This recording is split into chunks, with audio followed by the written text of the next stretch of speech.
Oh bondad tan infinita hacia el mundo pecador, Dios en Cristo revelando. Hechos capítulo 8, versículos 1 al 3. Hechos capítulo 8, versículos 1 al 3 dice de la siguiente manera. Y Saulo consentía en su muerte. En aquel día hubo una gran persecución contra la iglesia que estaba en Jerusalén, y todos fueron esparcidos por las tierras de Judea y de Samaria, salvo los apóstoles. Y hombres piadosos llevaron a enterrar a Esteban e hicieron gran llanto sobre él. Y Saulo asolaba la iglesia y entrando casa por casa arrastraba a hombres y a mujeres y los entregaba en la cárcel. El tema que vamos a estar considerando se titula Cuando la persecución se convierte en impulso. Mis estimados hermanos, el libro de los Hechos no avanza por casualidad. Nada ocurre por accidente. Cada escena, cada persecución, cada dispersión y cada lágrima forman parte de un plan soberano de Dios para llevar el evangelio más lejos de lo que los hombres jamás pudieran imaginar. Venimos de un momento estremecedor. Esteban ha sido apedreado, convirtiéndose en el primer mártir cristiano que ha caído bajo la furia religiosa de un pueblo que se negó a escuchar la verdad. El cielo se abrió para recibirlo, pero la tierra se cerró con violencia contra él. Y uno podría pensar que aquí comienza el retroceso de la iglesia. Uno podría concluir que aquí empieza la derrota. Uno podría pensar que la muerte de Esteban marca el inicio del fin de este movimiento. Pero el Espíritu Santo nos muestra un resultado muy distinto, muy diferente. Hechos capítulo 8 no comienza con silencio ni con miedo paralizante, ni con una iglesia escondida o temerosa. No comienza con hombres diciendo, mejor hay que detenernos. La situación ya es muy complicada. Mejor hay que dejar esto para después o definitivamente hay que abandonarlo. No, hermanos. En Hechos capítulo 8 la historia comienza con expansión. Comienza con movimiento.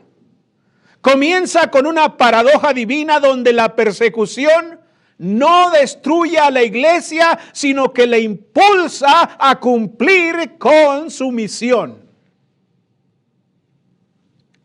Dice el texto, si lo leemos una vez más con cuidado, con atención. Y Saulo consentía en su muerte. En aquel día hubo una gran persecución contra la iglesia que estaba en Jerusalén y todos fueron esparcidos por las tierras de Judea y de Samaria, salvo los apóstoles. Y hombres piadosos llevaron a enterrar a Esteban e hicieron gran llanto sobre él. Y Saulo asolaba la iglesia y entrando casa por casa arrastraba a hombres y a mujeres y los entregaba en la cárcel. Este pasaje nos presenta tres realidades profundas que debemos considerar si queremos leer la historia de la iglesia con ojos espirituales y no solamente con emocionalismo, con tristeza o con sensibilidad humana. Tenemos que ver entre líneas. Tenemos que ver lo que pasa y lo que sucede aquí mientras Dios permite esto que está sucediendo, que podría espantar a cualquiera, ¿no? En ese contexto. Lo que vemos aquí, hermanos, es que cuando la persecución se convierte en impulso, es porque el odio humano se alinea sin saberlo con el plan divino. Por eso la persecución, que tiene el propósito de detener, de desanimar, de desalentar, lo que provoca es impulso. Como si le echaran gasolina al movimiento. Y el texto comienza con una frase muy breve, pero cargada de significado. Dice el versículo 1 de Hechos capítulo 8, y Saulo consentía en su muerte. Aquí aparece por primera vez con fuerza el nombre de Saulo. No como un apóstol. No se le presenta como un predicador, como un siervo de Cristo. Tampoco es un hermano, es un creyente que sea miembro de la iglesia, sino como un cómplice. Como alguien que aprueba, como alguien que avala, que está de acuerdo con el asesinato de un justo. Saulo no tiró piedras, pero dio su consentimiento. No gritó, pero apoyó. No ensució sus manos de sangre, pero su corazón estaba alineado con el crimen que estaban cometiendo estas personas. Y esto nos enseña algo inquietante, pues uno puede participar del pecado sin cometer la acción. Y es lo que Pablo está haciendo aquí, o es lo que Saulo está haciendo aquí. Está participando del pecado sin tomar parte activa, sin levantar una sola piedra. Sin lanzar una roca, él está participando en el pecado. Esto nos dice que el consentimiento del pecado nos hace culpables también. Cuando avalamos el pecado, cuando pasamos por alto el pecado, cuando toleramos el pecado, hermanos, nos estamos haciendo culpables de ese pecado. Por eso nadie de nosotros debe guardar silencio cuando el pecado está de frente, cuando el pecado se manifieste, cuando el pecado se haga evidente, cuando el pecado aparezca, tenemos inmediatamente que levantar la voz para censurarlo, para destruirlo, para acabarlo, para que sea expulsado de entre nosotros, no importa cuál sea su manifestación. Si no lo hacemos, entonces somos cómplices. Ahora, mientras Saulo está de acuerdo con esto que está ocurriendo aquí, inmediatamente el texto explica lo siguiente. En aquel día hubo una gran persecución contra la iglesia que estaba en Jerusalén. Noten el contraste. Noten aquí que hay un quiebre. Para los enemigos de la fe, ese día podría ser un día de gran victoria, porque finalmente se está haciendo algo contra los cristianos, porque finalmente se están tomando medidas extremas contra estas personas a quienes consideramos unos sectarios, unos herejes. Se levanta una gran persecución contra la iglesia. Victoria para los enemigos de la fe, victoria para los que no han creído en Cristo. Victoria para los que odian el evangelio, pero para la iglesia fue un golpe doloroso. Para Dios, por otra parte, fue el comienzo de una nueva fase de su plan. Vean cómo tenemos tres actores, ¿no? Los enemigos de la fe, la iglesia y Dios. Y cada uno percibe el evento de distinta manera. Los enemigos se gozan, la iglesia se entristece, mientras que Dios dice, esta es una nueva fase del plan. Hasta este momento, la iglesia había permanecido mayormente en Jerusalén. Y eso, hermanos, es diferente a lo que Jesús dijo allá en Hechos capítulo 1 en el versículo 8. Porque Jesús no les dijo, me seréis testigos en Jerusalén, punto y aparte. Él no dijo eso. ¿Qué fue lo que él dijo? ¿Cuál es el plan? El plan divino es: me seréis testigos en Jerusalén, en toda Judea, en Samaria y hasta lo último de la tierra. Pero los cristianos hasta este momento siguen concentrados en Jerusalén. La idea era que se extendieran por toda Judea. La idea era que se extendieran por Samaria y hasta lo último de la tierra. Ese era el plan, pero ahora están solamente en Jerusalén. Y entonces, ¿cómo hacemos para que estos cristianos se extiendan a Judea? ¿Cómo hacemos para que se extiendan a Samaria y hasta lo último de la tierra? Porque por el momento están concentrados en Jerusalén. Y ahí están tranquilos, ahí están a gusto. ¿Ven? Están teniendo sus reuniones, sus cultos, hay crecimiento en la iglesia, todo está perfecto. Nadie pensaría en moverse. Hermanos, cuando la iglesia está bien, nadie piensa en moverse. Estamos tranquilos, estamos a gusto, somos muchos. Imagínense, 3,000 personas, 5,000 personas, hay conversiones, se está predicando el evangelio, hay benevolencia, todo está caminando a la perfección, pero el plan no es ese. El plan no es quedarse en Jerusalén. Aunque estén muy cómodos, aunque estén muy tranquilos, aunque estén a gusto, aunque la obra se vea muy exitosa, el plan no es quedarse en Jerusalén. Y entonces Dios permite la persecución. Dios no actúa contra la persecución, sino que la permite. No porque se deleite en el dolor de los cristianos, no porque Dios disfrute la violencia, sino porque su propósito es más grande que nuestra comodidad. Bien dijo Dios, que sus pensamientos no son nuestros pensamientos, ¿verdad? Ni nuestros caminos son sus caminos.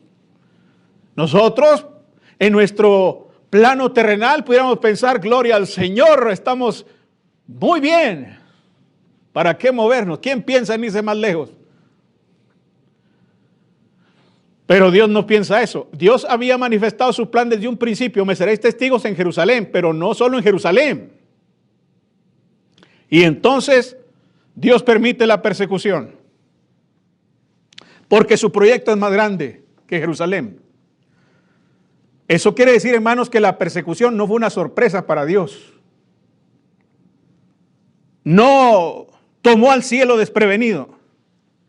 Por el contrario, la persecución fue usada de manera sobrenatural o providencial, si usted quiere, para cumplir lo que ya había sido anunciado en Hechos capítulo 1 en el versículo 8. La persecución viene a ser como una herramienta, viene a tener un propósito más allá de solamente causar dolor. Porque lo que los hombres hicieron por odio, Dios lo convirtió en el impulso necesario para la extensión del evangelio. Es así que la persecución se convierte en un impulso, donde Dios usa el odio humano para el bien de su plan de redención, hermanos. Y de hecho, antes de Hechos capítulo 1, versículo 8, Jesús ya había dicho, y haced discípulos, ¿a dónde? ¿A Jerusalén? No, Él dijo, y haced discípulos a todas las naciones. En Marcos dice, id y predicad el evangelio, ¿a quién? A toda criatura. Pero el plan no era quedarse en Jerusalén. El apóstol Pablo dijo en Romanos, que el evangelio es el poder de Dios al judío primeramente, bien, pero también al griego. Había que moverse. Cuando nosotros no nos movemos, entonces Dios va a actuar, hermanos. Es mejor que nos movamos. Es mejor que nos activemos, porque van a pasar una de dos cosas: o Dios nos va a mover o Dios nos va a castigar. Por eso el apóstol Pablo dijo, porque me es impuesta necesidad y ay de mí si no anunciare el evangelio. ¿No digo eso? Bueno, ese pensamiento debe estar en nuestros corazones también. O Dios nos mueve o Dios nos castiga. Así que yo prefiero mejor moverme. Yo prefiero mejor alinearme al plan de Dios.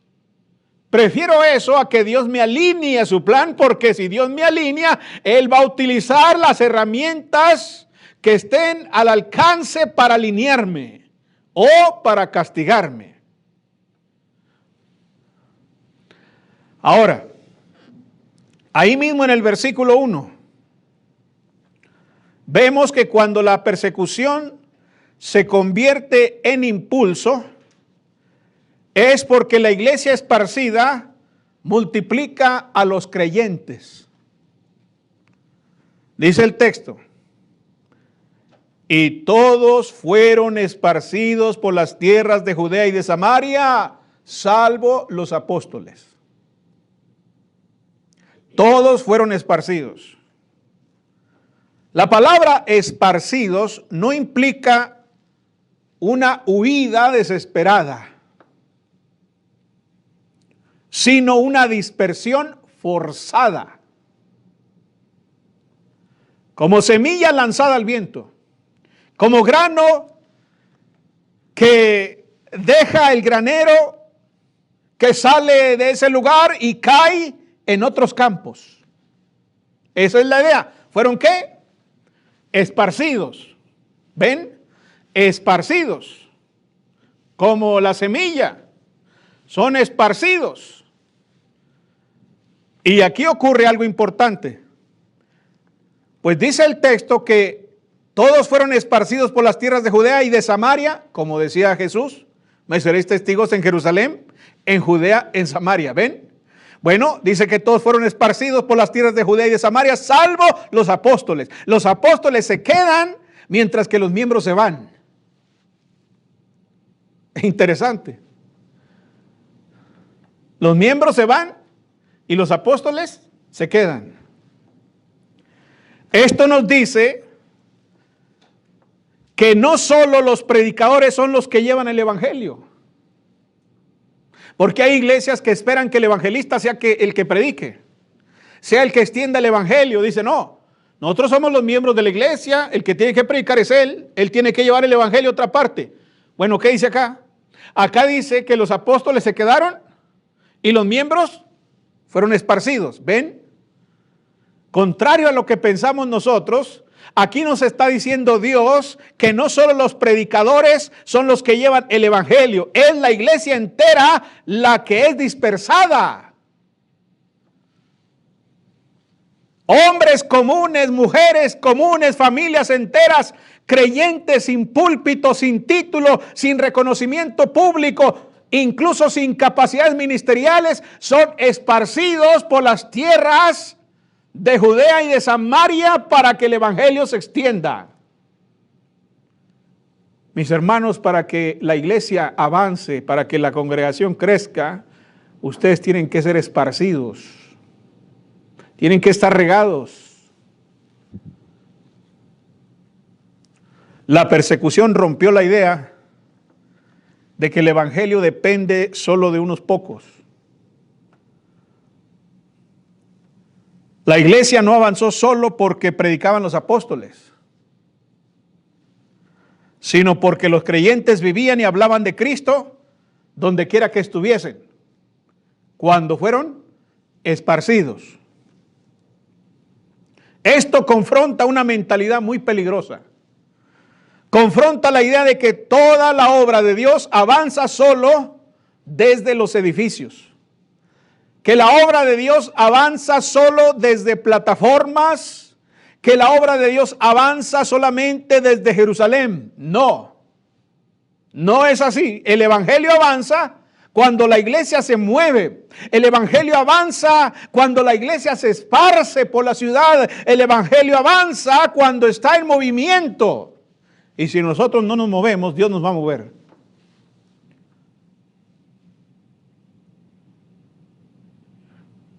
Yo a veces tengo temor de eso, hermanos. Porque a veces digo, ¿hasta dónde nos estamos moviendo? No tenemos el plan de movernos en los hospitales. Muy bien. Algunos de ustedes van a acabar ahí. No tenemos el plan de ir a las cárceles. Muy bien. Algunos de ustedes o algunos de nosotros vamos a acabar ahí. ¿Sí? ¿Me explico?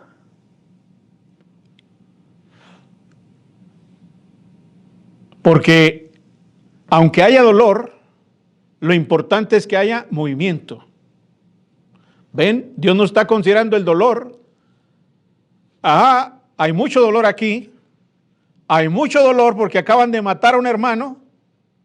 Hay mucho dolor porque hay una gran persecución y algunos están dejando sus casas, están dejando sus hogares, están siendo esparcidos por otras tierras que no conocen. Hay mucho dolor involucrado, pero lo que Dios quiere es movimiento. Lo que Dios quiere es que el plan se cumpla.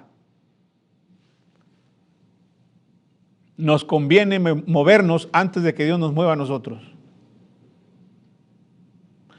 Ahora, si Dios quiere que el evangelio sea llevado a los hospitales y usted termine en el hospital y usted no hace lo que Dios quiere que haga en el hospital, ¿dónde cree que va a acabar?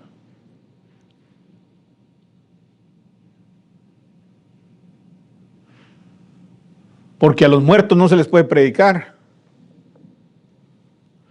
Pero si usted no hace lo que Dios dice, ¿dónde cree que va a acabar?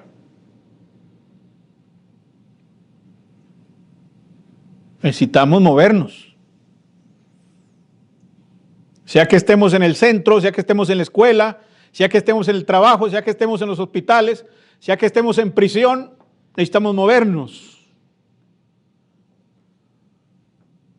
Es mejor ir voluntariamente a la prisión a que Dios nos lleve ahí con dolor. Es mejor ir voluntariamente a los hospitales a que Dios nos lleve ahí con dolor. Es mejor esparcir el evangelio a otras partes a que Dios nos mueva con dolor. A veces la iglesia está llena. He estado yo en iglesias que están a reventar, hermanos. Ya no cabe nadie. Y es la oportunidad para comenzar otras congregaciones, para llevar el evangelio a otro lado, porque hay poder y fuerza, pero no lo hacemos. ¿Y sabe qué pasa? Pasan diversas circunstancias y al último la iglesia se queda con 5 miembros y los demás se van. Se mueven porque se mueven con dolor, con tristeza, con aflicción, pero se mueven. Entonces no esperemos a eso. Judea y Samaria no eran destinos cómodos, hermanos. No eran destinos cómodos, Judea y Samaria. Samaria especialmente era un lugar despreciado. Samaria era un lugar rechazado y evitado por los judíos. Samaria, ¿de dónde vienen quiénes? Los samaritanos. ¿Quién quiere irse a Samaria? ¿Quién querría moverse para allá para llevar a su familia a Samaria? Nadie, hermanos. No eran lugares turísticos tampoco, no eran simplemente lugares deseados.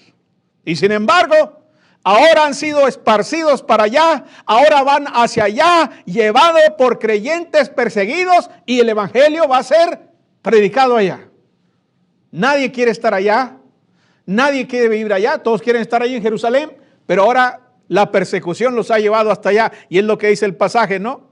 Es lo que dice el texto, y todos fueron esparcidos por las tierras de Judea y de Samaria. Nadie quiere ir, pero Dios los lleva hasta allá.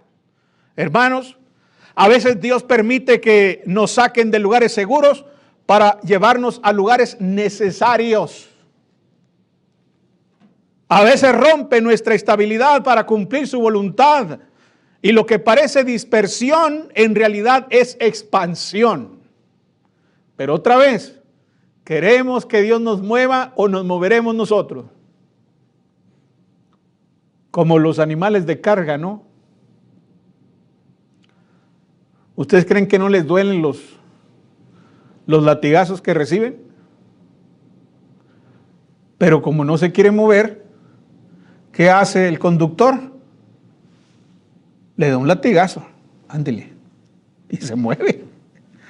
Y a veces la iglesia así está, así estamos. Somos tercos como mulas. Y entonces vamos a ser tratados como mulas.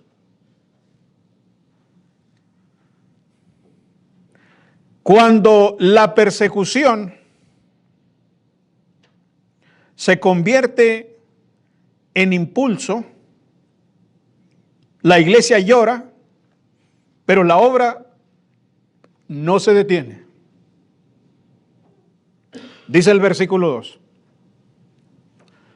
Y hombres piadosos llevaron a enterrar a Esteban e hicieron gran llanto sobre él. La Biblia no disfraza el dolor de los cristianos. No minimiza la pérdida, hermanos. No reprende el llanto. Esteban era un hombre respetado, era un siervo de Dios amado por los santos, era un hombre muy querido. Era valioso además. Era un gran obrero en la iglesia. Y su muerte fue injusta. Así que cuando dice que hicieron gran llanto sobre él, el llanto era real, el duelo era legítimo. La iglesia estaba muy lastimada por esa muerte. Además de que murió de una forma horrible. Hombres piadosos se encargaron de enterrarlo. La iglesia no lo olvidó. No fue tratado como un criminal. Fue honrado como un siervo fiel. La iglesia lloró y lloró mucho. Había una gran tristeza, un gran pesar en el corazón. Pero hay algo importante que ocurre aquí, hermanos. Porque aunque la iglesia lloró, la iglesia o la obra no se paralizó. La iglesia no se paralizó, no dejó de obedecer la iglesia, no dejó de anunciar a Cristo, no dejó de moverse. Hay diferentes tipos de llanto que el hombre sufre. Hay un llanto que detiene, que estanca a la persona, que cuando está en duelo no se mueve, no avanza, piensa que todo está perdido. Pero hay un llanto que hace caminar a la gente. Hay dolor que encierra y hay dolor que impulsa, y la iglesia primitiva supo llorar sin renunciar a la misión que tenía. Y eso es algo que nosotros debemos aprender de la iglesia en Jerusalén. El dolor no nos descalifica para servir. No importa qué dolor sea. El duelo no nos exime de obedecer. Nadie puede decir, bueno, voy a tomarme unas vacaciones en la obra porque tengo mucho dolor. Sea que esté pasando por un duelo o sea que esté pasando por una enfermedad. Dice, Dios me va a entender porque estoy tan enfermo, me duelen tantas cosas que no puedo predicar. No es cierto. Eso no es verdad. Usted con dolor todavía puede hacer la voluntad de Dios. Podemos llorar y avanzar al mismo tiempo. Podemos llorar y glorificar a Dios al mismo tiempo. Podemos enterrar a nuestros Esteban y seguir predicando a Cristo para su honra y para su gloria, porque después de todo, esa es nuestra misión, o por vida o por muerte. La persecución, cuando la persecución se convierte en impulso, hace que el enemigo piense que ha destruido la obra cuando en realidad Dios está preparando obreros. El enemigo piensa que va a detener la obra con eso. Pero lo que Dios hace es preparar obreros. Dice el versículo 3. Y Saulo, ojo con eso. Y Saulo asolaba la iglesia. Y entrando casa por casa, arrastraba a hombres y a mujeres y los entregaba en la cárcel. Esto no fue una persecución superficial, hermanos. Fue una persecución sistemática, bien planeada, bien ejecutada con hombres sumamente celosos por llevarla a cabo. Fue una persecución, de hecho, para algunos muy personal. Para Saulo de Tarso era una persecución muy personal. Y por eso era brutal su persecución. Entraba a las casas y arrastraba a hombres y a mujeres y los entregaba en la cárcel. Saulo no atacaba multitudes anónimas. entraba casa por casa, hermanos. Así que la fe ya no era un asunto público solamente, se había convertido en un peligro privado. Usted puede decir, bueno, yo no adoro a Dios allá en la calle, lo hago aquí en privado en mi casa, aquí que nadie me vea, que nadie sepa. Pues venían, tumbaban su puerta, entraban por usted y lo sacaban arrastrando. Eso es lo que hacía Saulo. Hombres y mujeres fueron arrastrados a prisión, familias separadas, hogares destruidos. Saulo estaba convencido de que hacía lo correcto, de que estaba sirviendo a Dios, pensaba que estaba glorificando a Dios mientras destruía la iglesia, mientras atentaba contra la iglesia. Pero aquí está la ironía en el asunto. Pues el mayor perseguidor se va a convertir en el mayor instrumento del evangelio. ¿Ven? Vean con qué fuerza, vean con qué pasión Saulo se toma esto tan a pecho de asolar la iglesia. Pero así, él se va a convertir en un hombre extremadamente apasionado por predicar, defender y extender el evangelio muy lejos. Jesús dijo, me seréis testigos en Jerusalén, en Judea, en Samaria y ¿hasta dónde? Hasta lo último de la tierra. Bueno, Saulo, ahí vamos a ver a Saulo en ese grupo.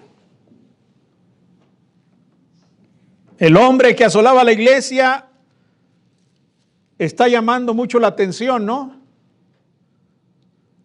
Sin duda alguna se hizo muy famoso entre los judíos. Sin duda alguna había muchos rabinos que le tocaban la espalda y le decían, eres esto un siervo de Dios, eres celoso por la ley, estás haciendo grandes cosas, cualquier cosa que necesites, háblame, yo te ayudo, yo te apoyo. Ese Saulo nos tiene orgullosos.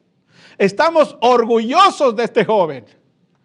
Está vindicando nuestra religión y además es fariseo. Llama mucho la atención aquí en la tierra y los cristianos también saben de Saulo.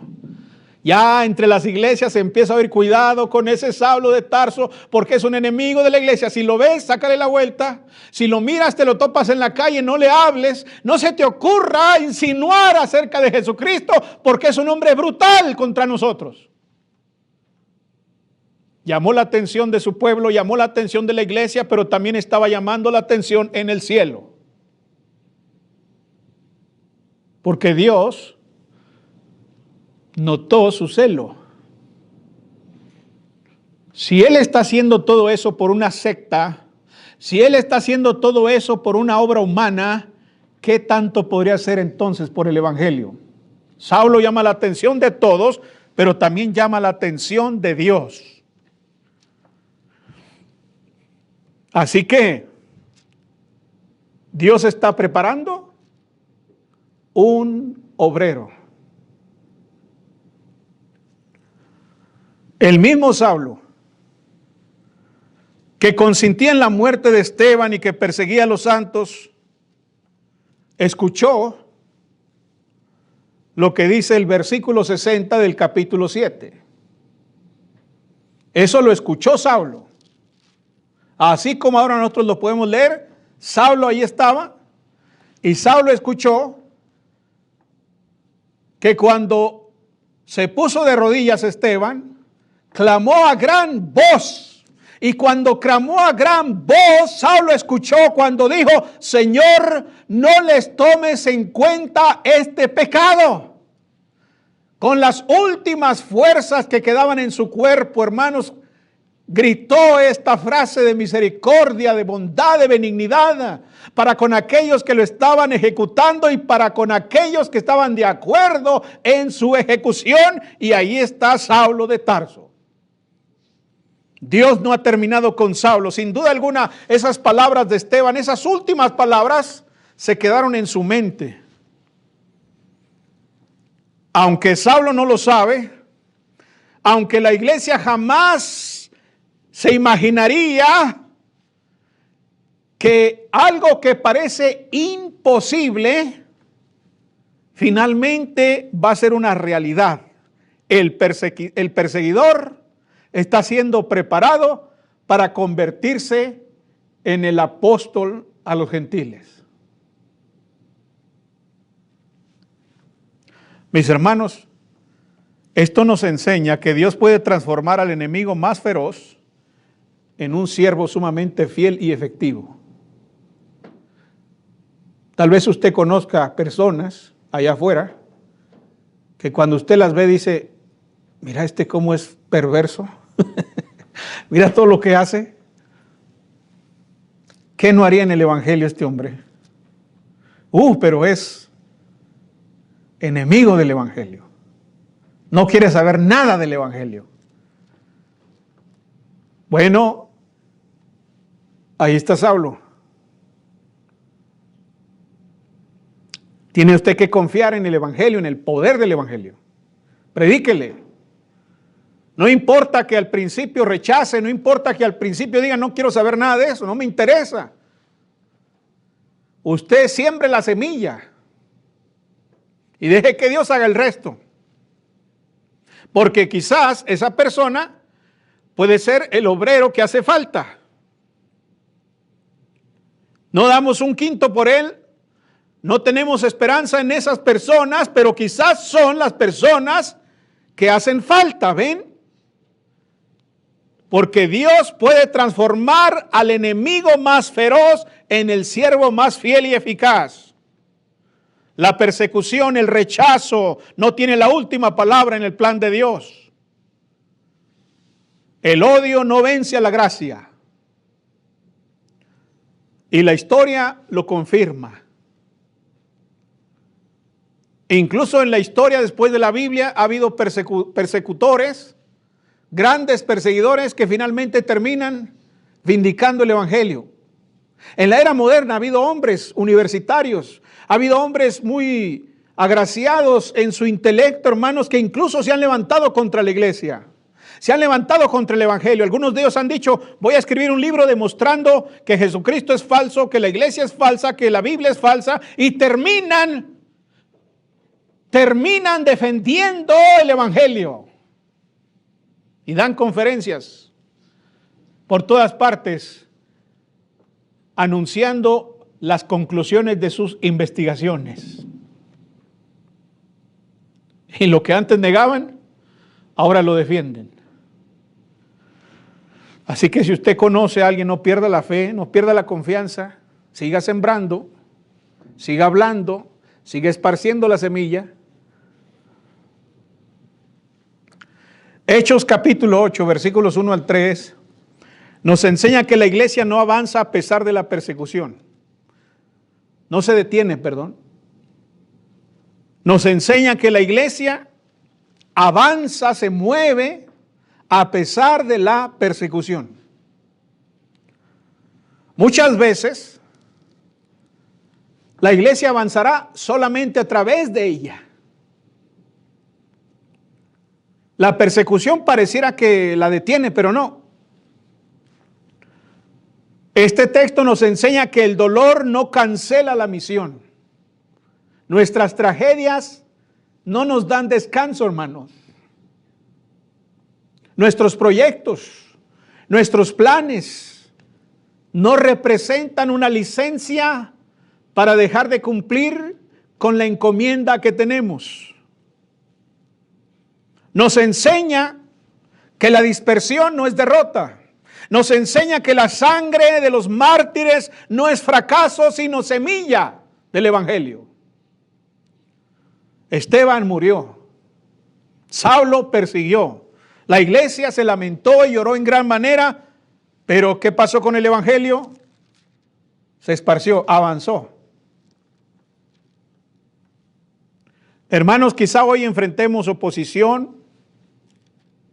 Quizás estemos enfrentando rechazo o alguna crisis, incomodidades, pérdidas, dolores, sentimientos de que algo se rompió. Pero si seguimos siendo fieles, si seguimos anunciando a Cristo, si seguimos obedeciendo, Dios hará que incluso lo que duele se convierta en un gran impulso. Dios puede hacer eso con nuestro dolor. Dios puede hacer eso con nuestra crisis. Dios puede usar las cosas malas para su gloria también. Eso es lo que nos enseña este texto. Porque cuando los hombres persiguen, Dios impulsa. Cuando la iglesia es esparcida, el evangelio también. Y cuando todo parece retroceder, el plan de Dios en realidad está avanzando. Así que el Señor nos conceda ese tipo de fe que tiene la iglesia en Jerusalén. Esa visión, esa perseverancia que a pesar de la crisis cumplieron con su obra. Finalmente cumplieron con su obra. Y es lo que tenemos que hacer nosotros. Puestos de pie, hermanos. Oh bondad tan infinita hacia el mundo pecador. La Iglesia de Cristo en Rivera Luna le invita a sus actividades los domingos a las 10 de la mañana. Estamos ubicados en el número 3331, esquina con Rivera y Luna, en El Paso, Texas, 79905. Todos serán bienvenidos. De salud, solo en él hallaré.